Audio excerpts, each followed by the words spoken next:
जी ने यहीं पर एक बात कही है कि महाराज मैं तो दूसरी बार कह रहा हूं, सबसे पहले कथा सुखदेव जी कहे थे शुकताल में, व्यास जी के बेटे, मैं शिष्य हूं, बेटे हैं। और जिस समय सुखदेव जी कथा कहने बैठे थे ना परीक्षित जी के लिए, तो सूर्य ने कहा सौनक जी ऋषियों मैं भी वहां था एज ए श्रोता, मैं भी सुन रहा था बैठा हुआ। तब मैंने देखा था एक सीन शुकताल में, सुखदेव जी जो विराजमान हुए कथा कहने के लिए और परीक्षित जी जो रेडी हुए सुनने के लिए, तो कथा शुरू होने के जस्ट बिफोर एक वहां मैंने सीन देखा था। मैं आपको वो सुनाऊं। पहले भागवत शुरू होने के ठीक पहले एक विमान वहां उतरा, उस विमान में देवता, और देवता अपने साथ एक कुंभ लाए थे, कलश, उस कलश में अमृत। और देवताओं ने कहा सुखदेव जी तनिक ठहर जाओ, कथा मत शुरू करो, मेरी बात सुन लो पहले, हम लोग स्वर्ग से आए हैं, देवता लोग हैं, ये कलश लाए हैं, इसमें अमृत है, इसका एक बूंद कोई पी ले तो अमर हो जाता है। इसको सांप काटने का श्राप मिला है परीक्षित जी को, ये मरने का इसको खतरा आ गया है, तुम ये घड़ा ले लो पूरा हमसे, अमृत का घड़ा, और इसका पूरा का पूरा घड़ा पिला दो इसको, ये अमर हो जाएगा, मरने खतरा है, नहीं मरेगा, अमृत पी लेगा। तो इसको अमृत पिला दो, इस अमृत के बदले में ये भागवता अमृत हमको पान करा दो, ये भागवत का अमृत हम सब पीना चाहते हैं। प्रपश्यामो वयम सर्वे श्रीमद् भागवतामृतम, इस अमृत को ले लो और इसके बदले में कथा अमृत हमको पिला दो। आज जब विनिमय करने की बात रखी देवताओं ने, सौदा करना चाहा कि अमृत ले लो, ये कथा अमृत हमको पिला दो, और जो सौदेबाजी करने का प्रस्ताव रखा तो सुखदेव जी की आंखें एकदम चढ़ गई, त्योरी चढ़ गई, और कहा देवताओं आए हो सौदा करने, लेकिन तुमको तमीज नहीं है सौदा करने की। कहा कांचा कहा मणिर महान, कहा ये कांच का टुकड़ा, और कहा इसके बदले मणि लेना है। कोई भी ऐसा मूर्ख दुकानदार होगा कि कांच का टुकड़ा ले और मणि दो, ये खोटा सिक्का ले और हमको ये सोने का अंगूठी लाओ, कौन ऐसा बेवकूफ होगा? कहा ये तुच्छ अमृत और कहा ये कथा अमृत। सौदेबाजी भी होती है तो थोड़ा बुद्धि के साथ होती है, थोड़ा विवेक के साथ होती है। अब कहां कांच और कहां मणि, ये सौदा करने आए हो, हम बेवकूफ हैं क्या? दो बातें कान खोल के सुनो देवताओं। पहली बात तो कथा का सौदा होता ही नहीं, जो कथा का सौदा करते हैं ना वो सब नरक को जाएंगे, जो भी करते हैं। हम करते हैं तो हम जो करते हैं, कथा अनमोल है और अनमोल को किसी मूल्य में पैक न किया जाए, उसके ऊपर कब्र न चढ़ाया जाए, इसका इतना एमआरपी होता है। हाँ, इतना कथा का इतना एमआरपी है, हाँ? इसका कोई एमआरपी नहीं होना चाहिए। कई लोग इसका होता ना पैकेट और उस पर मूल्य लिखा होता है, ऐसे कथाओं के पैकेट नहीं पैकेज, यहाँ तो पैकेट होते हैं, पैकेट पे मूल्य होता है, और यहाँ पैकेज बनने शुरू हो गए कि उस महाराज जी का पैकेज 7 लाख रुपया, हाँ? उन महाराज जी का पैकेज 3 लाख रुपया, हाँ? सब पैकेज वाले हो गए। अनमोल को क्यों एमआरपी उसकी छाप रहे हो, क्यों एमआरपी? उसको अगर मूल्य भी रखो तो इतना मूल्य रखो कि अनमोल है, बस ये अनमोल ही रहेगी, इसका कोई मूल्य नहीं हो सकता है।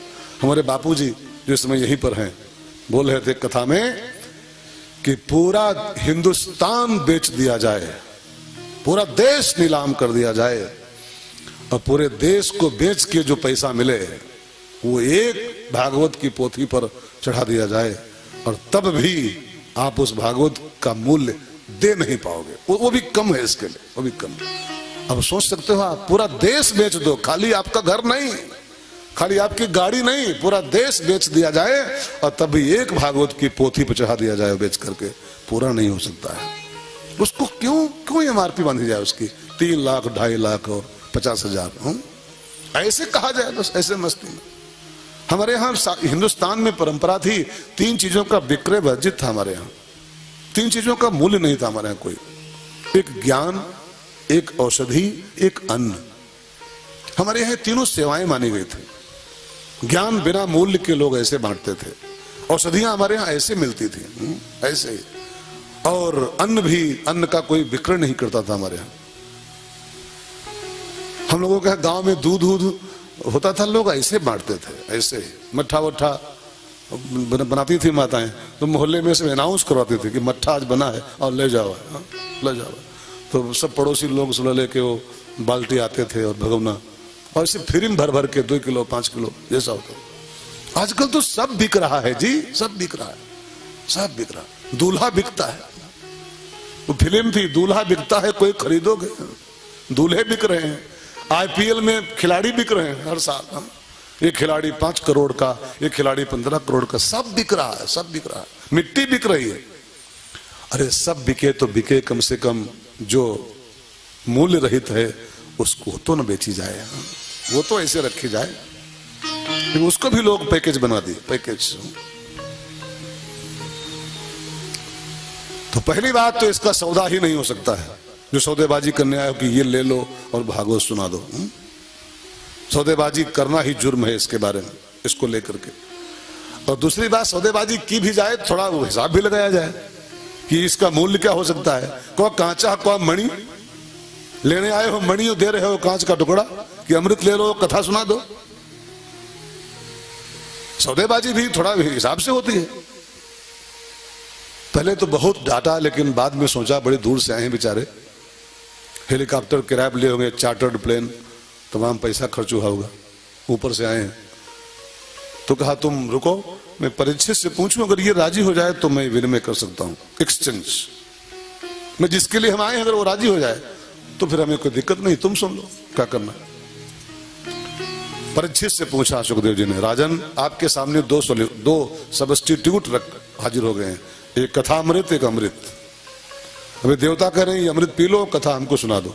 तो कथा अमृत मैं लिए बैठा हूं और अमृत ये लिए बैठे हैं आपके लिए। अब जल्दी से आप विवेक का यूज करो, बताओ कथा सुनना है कि अमृत पीना है, जल्दी फैसला करो। तो परीक्षित जी ने कहा, गुरुजी पहले हमको ये बताओ कि कथा सुनने से क्या होता है और अमृत पीने से क्या होता है, तो दोनों का परिणाम बताओ तो हम फिर फैसला करें। तो आप भी सुनना ध्यान देकर के, जो परिणाम बताया गया है। अमृत पीने का परिणाम होता है एक दीर्घ जीवन, एक लंबा जीवन, शतायु नहीं और उसके भी आगे। शतायु तो हम लोग बोलते हैं खाली शतायु हो जा, अमृत पी के इंसान शतायु नहीं, उसके बहुत आगे लंबी उम्र मिल जाती है। इंसान जल्दी मरता नहीं, फिर अमर हो जाता है। तो कथा, अमृत का फल है अमरता और कथा का फल है अभयता। अमृत पियोगे तो अमर हो जाओगे, लेकिन कथा सुनोगे तो अभय हो जाओगे। अब बताओ, अमर होना है कि अभय होना? अच्छा आपसे पूछे कोई, अमरता बढ़िया है कि अभयता बढ़िया है? अमर हो जाओ वो अच्छा है कि अभय हो जाओ वो अच्छा है? अच्छा मरो ना लेकिन डर डर के जियो, मरो ना लेकिन कांपते हुए जियो रोज, हाय मर न जाइए, तो वो कोई अमरता हुई? देवता अमर तो हैं, लेकिन देवता पत्ता भी हिलता है तो कांप जाते हैं। कोई तपस्या करना शुरू कर दे डर जाते हैं, कोई थोड़ा साधन में लग जाए डर जाते हैं। इतने डरपोक अमर हैं तब भी डरपोक है, अमर हैं बट अभय नहीं है, अभय नहीं। मुनि गति देख सुरेश डराना, सुरेश डराना। अब इंद्र भी डरपोक है, देवताओं का राजा है। सोचो सोचो, अमर तो हैं, अभय कहां, अभय कहां?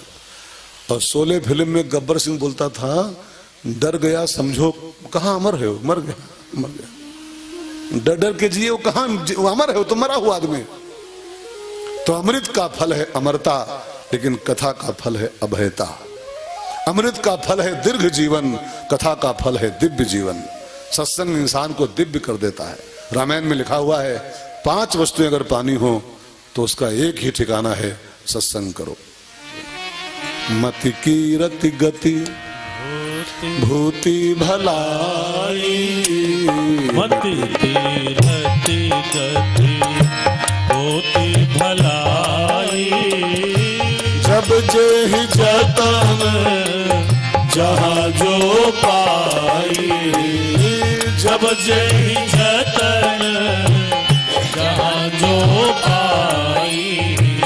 सो जानब सत संग प्रभाव, सो जानब सत संग प्रभाव।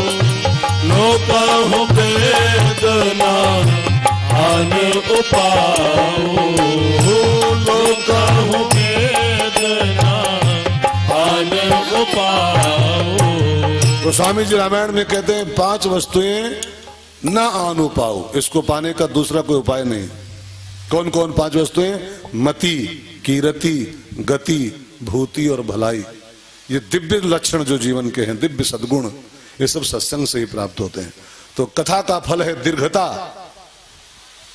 अमृत का फल है दीर्घता, और कथा का फल है दिव्यता। आपका पूरा जीवन ही दिव्य हो जाए कथा सुनने से। तो लंबा जीवन जीना है कि अच्छा जीवन जीना है, फैसला करो। और ये सब बातें सुनने के बाद परीक्षित ने जजमेंट किया, दीर्घता किस काम की जो जिसमें दिव्यता ना हो, वो अमरता किस काम की इसमें अभयता ना हो। तो फैसला हुआ कि हमें अमृत नहीं पीना है, हमें तो कथा अमृत का पान करना है। और अमृत के भरे हुए घड़े को ठोकर मार दिया परीक्षित जी ने और कथा सुनने बैठ गए। अब देखो ये सिद्धांत देखिए भागवत का। कथा, खास करके भागवत कथा का श्रोता कैसा होना चाहिए? जो अमृत के घड़े को भी लात मार सकता हो। अब अमृत कोई बिस्लरी बोतल नहीं है कि 20 रुपया की 15 रुपए की, रेल नीर। अमृत माने अनमोल वस्तु का नाम अमृत होता है। 10,000 साल मंथन हुआ था तभी एक घड़ा मिला था भरा हुआ, इतना कीमती आइटम अमृत है। और उसको जो लात मार सकता है वो भागवत का अमृत पान कर सकता है। हम आप इसलिए तो फल नहीं पाते हैं, इसलिए हम आप कुछ छोड़ना नहीं चाहते। अगर चाय का टाइम हो गया है, चाय का समय 5:30 बजे, तो इंसान फिर अच्छा तनिक थोड़ा जा रहे हैं, अब मेरी चाय का समय हो गया है। हा? सोचो, जो एक प्याला चाय नहीं छोड़ सकता है, कथा छोड़ सकता है। तनिक एक काम आ जाए, खाली बस तनिक छोटा सा काम आ जाए, तो इंसान फिर धीरे से हाथ जोड़ लेता है। अच्छा थोड़ा काम आ गया है, तनिक थोड़ा जाना पड़ेगा हमको, थोड़ा काम आ गया है।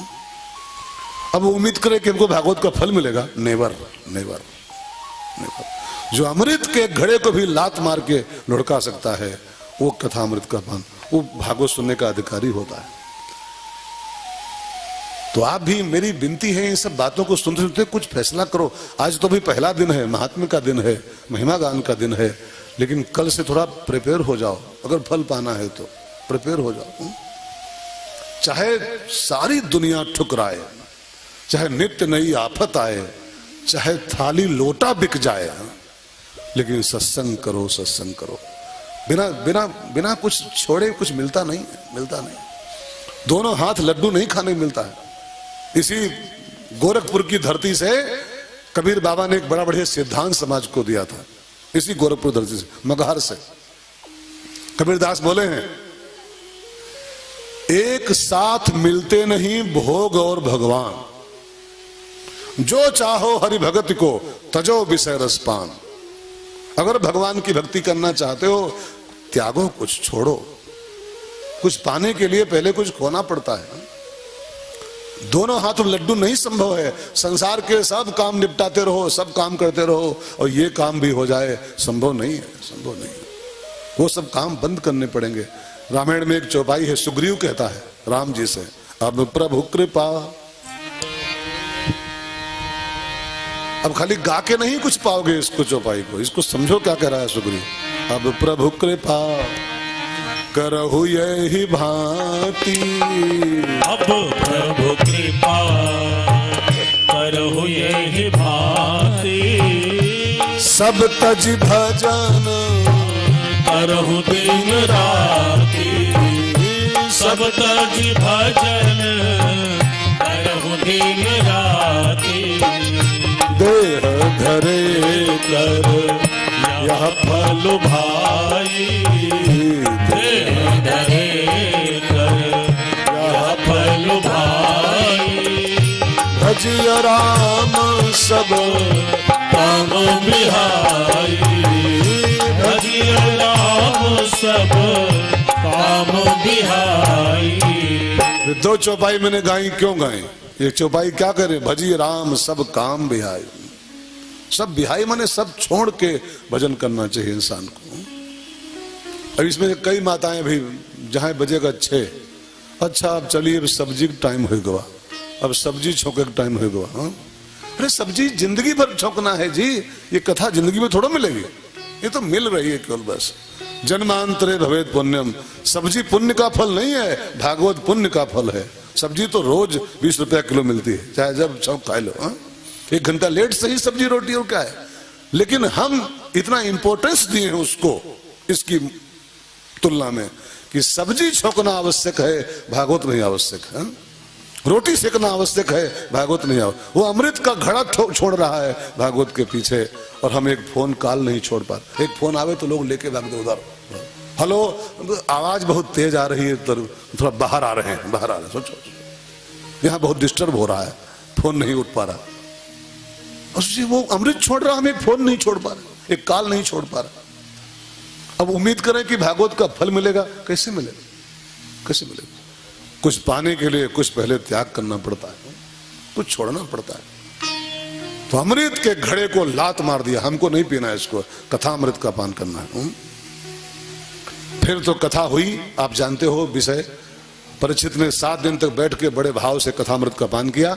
विमान आया, विमान में सवार होकर परीक्षित जब ब्रह्मधाम पहुंचा ब्रह्मा जी के सामने, तो पूरा धातापि विस्मिता, ब्रह्मा जी तो विस्मित हो गए कि ये सांप काटने से मरा है, बैकुंठ कैसे आ गया? इसको सांप ने काटा है, और शास्त्रों में साफ साफ लिखा है कि सांप काटने से मरने वाले की दुर्गति होती है। ये तो सदगति को प्राप्त हो रहा है, परम धाम आ गया। दुर्गति इसकी होनी चाहिए थी, बैकुंठ में कैसे आ गया? तो ब्रह्मा ने पूछा अपने प्यारों से, क्या लफड़ा है? ये सांप काटने से मरा है, ये बैकुंठ कैसे आ गया? इसको तो नरक में होना चाहिए था परीक्षित को। तो प्यारों ने कहा, ये भागवत सुन के आया महाराज, और भागवत सुन के जो आता है वो सीधे परम धाम आता है। भागवत माने परम धाम में आपका रिजर्वेशन। भागवत कथा नहीं है, भागवत आरक्षण का टिकट है, रिजर्वेशन का टिकट है। भागवत सुन लो, आपका बैकुंठ में स्थान पक्का हो गया, ठीक से, खाली काम चलाओ नहीं, ठीक से। अभी आप कथा सुनोगे, गोकर्ण ने कथा बांची थी तो एक को विमान लेके गया था खाली, बस एक को लेके, और 499 रह गए थे ऐसे, 499। तो गोकर्ण ने पूछा भी कि भागवत सुनी 500 लोगों ने है, विमान खाली एक को लेने आया, ये क्या दुविधा है? तो फिर लोगों ने कहा था, विमान वालों ने, हमारा दोष नहीं है, हम तो सबको ले जाते हैं, लेकिन अब कोई प्रपंच करता रहा, कोई सब्जी छोंकता रहा, कोई चाय की याद करता रहा, कथा कहाँ सुने लोग? घड़ी देखते रहे कई लोग, घड़ी देखते हर घड़ी कि कब 7 बजे, कब 7 बजे। तो जिसका ध्यान घड़ी पर है उसको कथक फल कैसे मिलेगा? वो तो सब ध्यान की बात होती। भक्ति में तन का महत्व नहीं होता है जी, भक्ति में मन का महत्व होता है। तन आपका भागवत के पंडाल में हो और मन प्रपंच में हो तो आपको यहां बैठने फल नहीं मिलेगा। ये ऐसा फील्ड है, इसमें तन का कोई रोल ही नहीं है, इसमें मन का रोल होता है। सीता मैया का तन लंका में, सीता मैया का मन कहां है? हाँ? तन लंका में, अशोक वाटिका में, मन कहां है? मन राम पद कमल लीन। तन लंका में और मन राम पद कमल लीन, इसको भक्ति कहते हैं, ठीक है ना?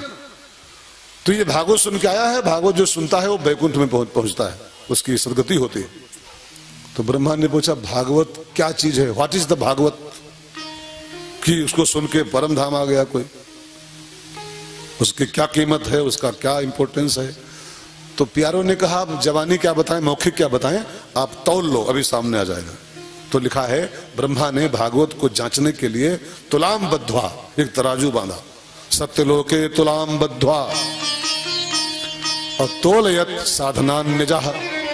तराजू बांधा और उसके एक पलड़े में साधनान, जितने भी अन्य साधन होते हैं, दान पुण्य पूजा पाठ हेन तेन, वो सब एक ओर रखा, एक पलड़े में, और भागवत महापुराण की पोथी को एक ओर रखा। और लिखा है, भागवत की पोथी जिस पलड़े में रखी थी वो पलड़ा सब साधनों को लेके नीचे बैठ गया, सब पर भारी पड़ गया। जिसकी तुलना में दान पुण्य पूजा पाठ तीर्थ व्रत 4 धाम सब हल्का हो गया। तब ब्रह्मा ने उस पोथी को उठाया, अपने माथे पर रखा, उसको प्रणाम किया, और फिर अपनी कलम से लेके, जैसे रामायण पर विश्वनाथ भगवान लिखा था, काशी विश्वनाथ जी ने, सत्यम शिवम सुंदरम। ऐसे ब्रह्मा जी ने भागवत की पोथी पर अपनी कलम से लिखा मुक्ति ग्रंथ। ये मुक्ति शास्त्र है, ये खाली कथा नहीं है। इसको सुनते ही, इसको सुनने के बाद इंसान की मुक्ति बिल्कुल फिक्स हो जाती है। वो जब भी जाता है संसार से परम धाम जाता है, वैकुंठ धाम जाता है।